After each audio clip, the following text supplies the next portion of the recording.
চলছে আন্তর্জাতিক অপরাধ ট্রাইব্যুনালে শেখ হাসিনা সহ আওয়ামী লীগ নেতাদের বিচার।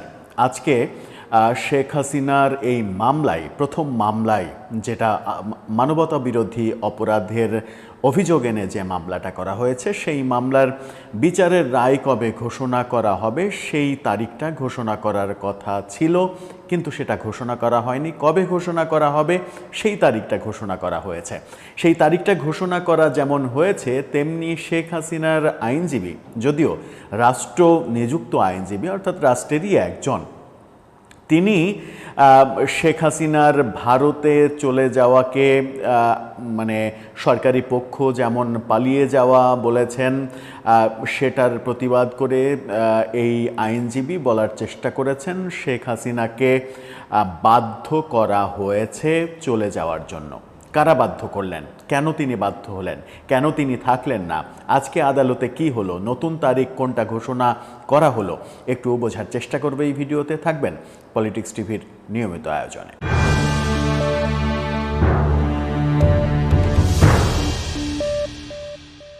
দর্শক, বলছিলাম আন্তর্জাতিক অপরাধ ট্রাইব্যুনালে শেখ হাসিনা সহ আওয়ামী লীগ নেতাদের বিচার হচ্ছে। সেই বিচারে মূল যে টার্গেট সেটা হচ্ছে শেখ হাসিনা এবং স্বরাষ্ট্রমন্ত্রী সাবেক আসাদুজ্জামান খান কামাল।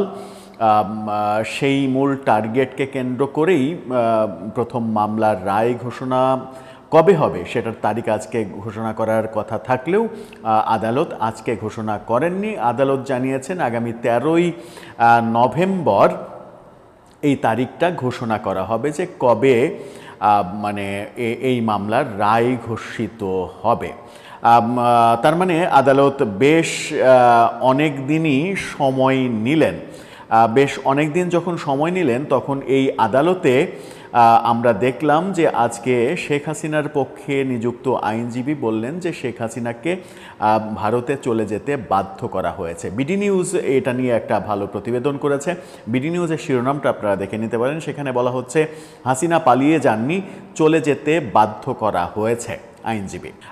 মানে অ্যাটর্নি জেনারেল আজকে এই আদালতে শেখ হাসিনা সহ অন্য দুই আসামির সর্বোচ্চ মানে শাস্তি, যেটা মৃত্যুদণ্ড, সেটা চেয়েছেন। প্রধান প্রসিকিউটরও মৃত্যুদণ্ড চেয়েছেন।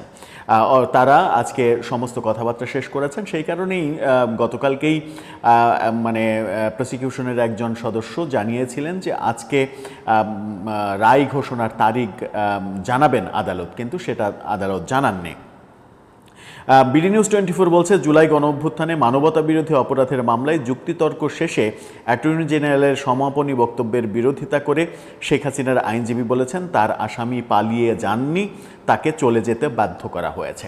এখানেই একটা প্রশ্ন আসে যে মানে তিনি যে দাবি করছেন যে তাকে চলে যেতে বাধ্য করা হয়েছে, এটার পেছনে তিনি কি কোনো ষড়যন্ত্র দেখছেন, যে কেউ ষড়যন্ত্র করে কিংবা কোনো একটা গোষ্ঠী ষড়যন্ত্র করে তাকে গণভবন ছাড়া করেছে, নাকি আন্দোলনের মুখে আন্দোলনকারীরা যখন গণভবন আক্রমণ করতে যাচ্ছিল, সেই আক্রমণ করতে যাওয়াটাই এক ধরনের তাকে বাধ্য করা, গণভবন ছেড়ে নিরাপদ আশ্রয়ে চলে যাওয়া। এবং নিরাপদ আশ্রয় বলতে দেশের যে কোনো জায়গায় থাকলেই তার প্রাণহানির সম্ভাবনা ছিল। সেই কারণে সেনাবাহিনী এবং বিমান বাহিনীর সহযোগিতায় তিনি এবং ভারত সরকারের গ্রিন সিগন্যালে তিনি ভারতে চলে যান। সেই ক্ষেত্রে হয়তো কোনো একটা সময় এরকম প্রশ্নও আসবে, সেরকম প্রশ্ন উঠছে অলরেডি, যে তাকে যে মানে গ্রেপ্তার না করে দেশের বাইরে পাঠিয়ে দেয়া হলো, এই কারণে সেনাবাহিনী প্রধানকে অভিযুক্ত করা হবে কিনা ভবিষ্যতে, কিংবা বিমান বাহিনীর বিমানে যে তাকে ভারতে পাঠানো হলো পদত্যাগ করার পরে, যদিও শেখ হাসিনা বারবার বলেছেন তিনি এখনও পদত্যাগ করেননি, তারপরেও স্বাভাবিকভাবে তো আমরা সেটাই জানি যে তিনি পদত্যাগ করে চলে গেছেন।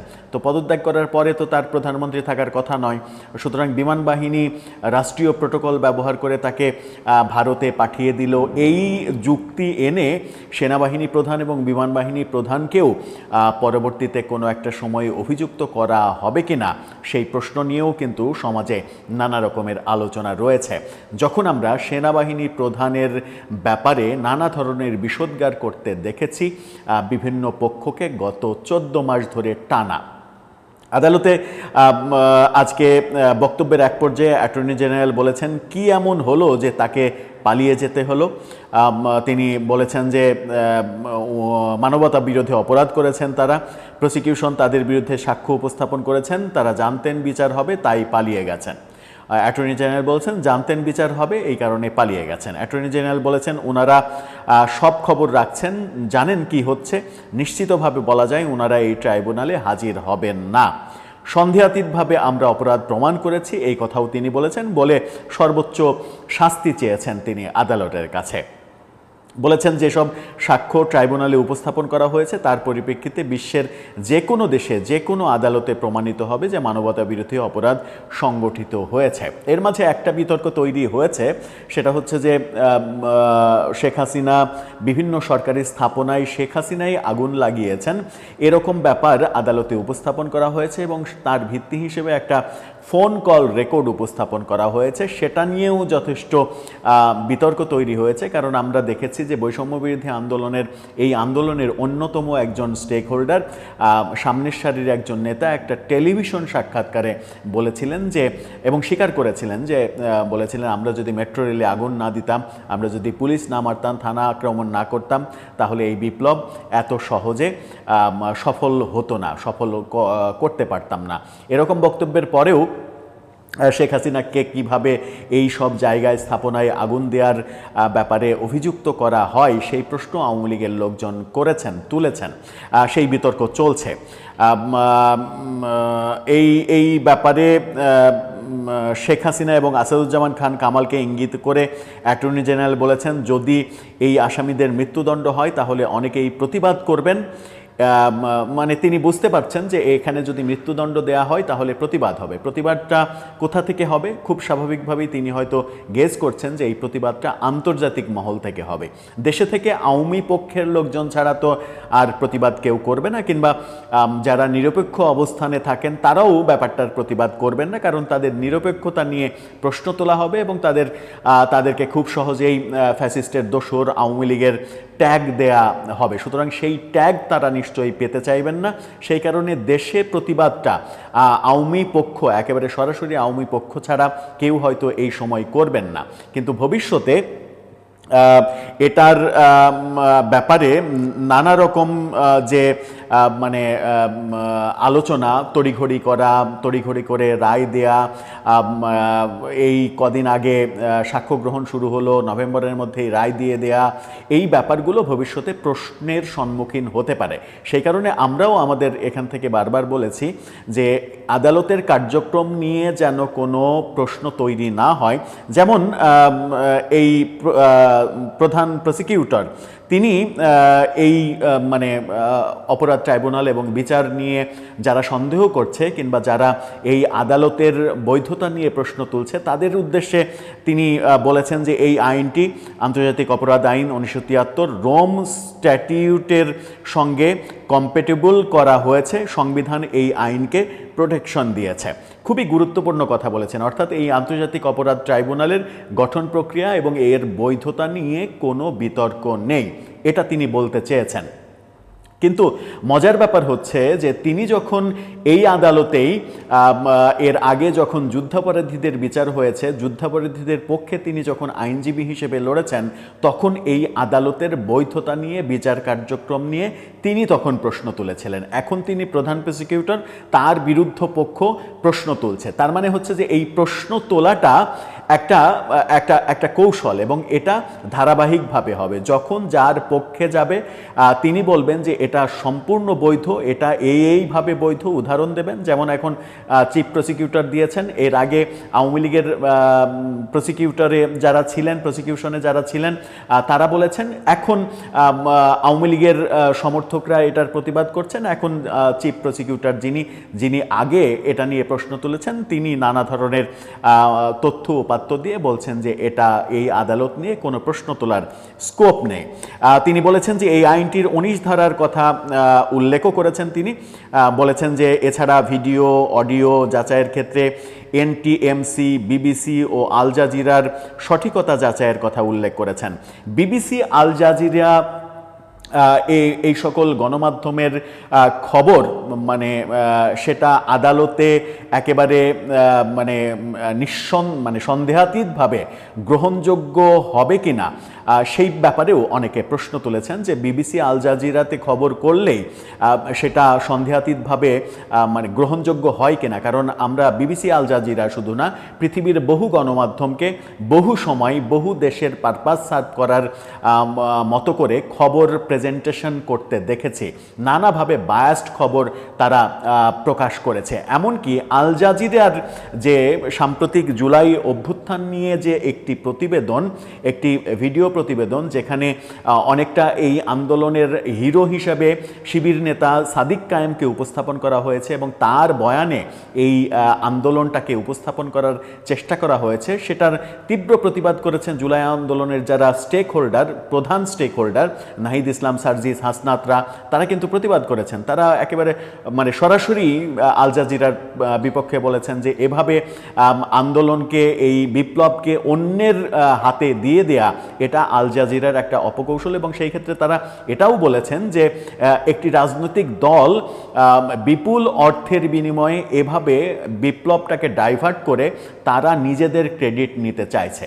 তার মানে হচ্ছে যে আল জাজিরার ওই প্রতিবেদনটা বাংলাদেশে জুলাই বিপ্লবীরাই প্রতিবাদ করেছিলেন। সুতরাং সবসময় যে আল জাজিরা কিংবা বিবিসির কোনো প্রতিবেদন যেগুলো উপস্থাপন করা হয়েছে সেগুলো শতভাগ যে গ্রহণযোগ্য হবে এই ব্যাপারে অনেকেই দ্বিমত প্রকাশ করেন। এই ব্যাপারে দ্বিমত প্রকাশ করেন যেমন, তেমনি আবার অনেকে বলেন যে জাতিসংঘ যে রিপোর্টটা দিয়েছে এই জুলাই বিপ্লবকে কেন্দ্র করে, সেখানে জাতিসংঘ উল্লেখ করেছে 15ই আগস্ট পর্যন্ত যত হত্যাকাণ্ড হয়েছে সেই হত্যাকাণ্ডের সংখ্যা 1400-র মতো হতে পারে। কিন্তু আমরা বিভিন্নভাবে সরকারের বিভিন্ন স্টেক হোল্ডারকে জাতিসংঘের প্রতিবেদনের কথা বারবার বলতে শুনি, কিন্তু তারা 15ই আগস্ট অর্থাৎ 5 থেকে 15 এই যে 11 দিন, এই 11 দিনের কথা কিন্তু বলতে শুনি না।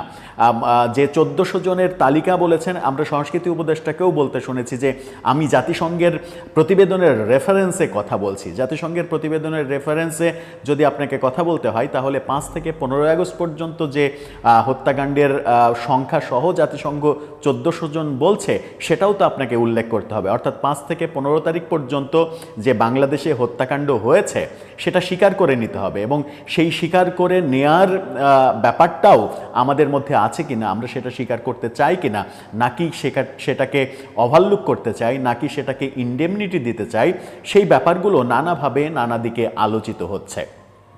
সেই কারণেই বারবার একটা আলোচনায় মানে বিচারে কি হবে সেটা আদালতের ব্যাপার, একেবারে আদালতের ব্যাপার। দুই পক্ষের যারা উকিল তারা তাদের মতো করে আপ্রাণ চেষ্টা করবেন, সরকার পক্ষ চেষ্টা করবে আসামিকে যে কোনো মূল্যে সর্বোচ্চ শাস্তি দেওয়ার জন্য তথ্য প্রমাণ উপাত্ত সংগ্রহ করা। আদালতে তো কখনো কখনো উকিল মোক্তাররা নানাভাবে নানা রকমের টেম্পার করা তথ্য উপাত্তও উপস্থাপন করেন, সেটা আসামি পক্ষের লোকজনও হতে পারে। আসামি পক্ষের লোকজন এটাকে মিথ্যা প্রমাণ করার জন্য নানা টেম্পার করা ব্যাপার আদালতে উপস্থাপন করতে পারেন। ওকালতির ক্ষেত্রে, উকিলদের ক্ষেত্রে এই ব্যাপারগুলো কিন্তু সহজাত প্রবৃত্তি। এই সহজাত প্রবৃত্তির মাঝখান থেকে আদালতের দায়িত্ব, বিচারকের দায়িত্ব হচ্ছে কোনটা সঠিক কোনটা অথেন্টিক সেটা যাচাই বাছাই করে সঠিক রায়টা দেয়া। আশা করা যায় যে সেই সঠিক রায়টাই আসবে, যদিও কি রায় আসবে সেটা আগে থেকেই অনুমান করা যাচ্ছে, এবং অ্যাটর্নি জেনারেলের ওই ভাষ্যমতে এটাও অনুমান করা যাচ্ছে যে এই রায়ের পরে একটা পক্ষ, বাংলাদেশের একটা পক্ষ, বড় পক্ষ প্রতিবাদে ফেটে উঠবে এবং এটাকে প্রত্যাখ্যান করবে, এই রায় মানবে না। আওয়ামী লীগ তো এই রায় মানবেই না। আন্তর্জাতিক মহল থেকে যদি এই রায়ের বিরুদ্ধে কোনো কথা আসে, মূল ভাষ্যটা ওখানে যে এই কার্যক্রম, রায় তো পরের বিষয়, সর্বশেষ ব্যাপার, এই টোটাল কার্যক্রম নিয়ে আন্তর্জাতিক মহল থেকে যদি কোনো বিতর্কের জন্ম হয় সেটা সরকারের জন্য খুবই বিব্রতকর ব্যাপার হবে। সেটা যেন না হয়, আমার মনে হয় যে সব পক্ষেরই সেই ব্যাপারে যথেষ্ট সচেতন থাকা উচিত, এবং কোনোভাবেই যেন এটা প্রতীয়মান না হয় যে কোনো মূল্যে সাজা দেওয়ার জন্য এই আদালতে এক ধরনের তড়িঘড়ি করা হয়েছে। সেটা হলে এই আদালতের সমস্ত কার্যক্রমই প্রশ্নবিদ্ধ হবে। সেটা কেউই প্রত্যাশা করেন না। দর্শক, আপনার কি মনে হয় যা কিছু হতে যাচ্ছে তার ফলাফলে এর পরের স্টেপে কি হতে পারে? সেটা কি বাজে ধরনের কোনো সিচুয়েশন তৈরি হবে, নাকি এটাই পরিণতি হিসেবে আওয়ামী লীগ মেনে নিয়ে তাদের পরবর্তী করণীয় ঠিক করবে? আপনার ভাবনা, আপনার মতামত জানিয়ে লিখতে পারেন আমাদের কমেন্ট বক্সে।